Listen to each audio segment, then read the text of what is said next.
গরম হয়ে গেছে, আমি এখন পেঁয়াজটা দিয়ে ভেজে নেবো সুন্দর করে। দেখো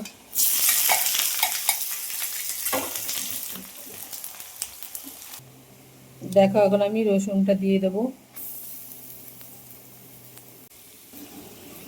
এবার টমেটোগুলো দিয়ে দেবো।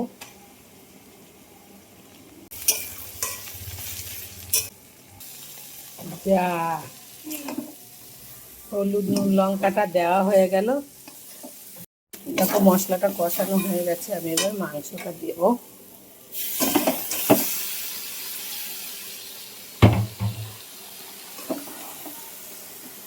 হাঁসের মাংস হতে খুব টাইম লাগে। কষানো হয়ে গেছে, হাঁসের মাংস অনেকক্ষণ লাগে কষাতে। দেখো তেলটা ছেড়ে দিয়েছে, আমি এবার আলুটা দিয়ে দিলাম।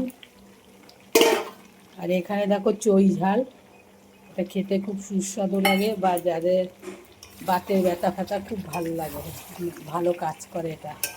মাংসটাও একটা অন্য এটা দিয়ে কষানো হয়ে গেছে, আমি এবার জলটা দিয়ে দিচ্ছি। জলটা দেখো ফুটিয়ে নিয়েছি। যে কোনো মাংস করবে জলটা ফুটিয়ে দেবে, মাংসটা জল কাটা হয় না।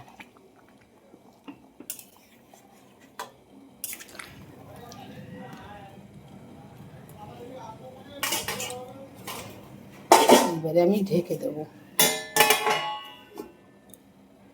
দেখো মাংসটা ফোড়ন দিচ্ছি, জিরে আর তেজপাতা দিয়ে দিলাম। দেখে ঢালো।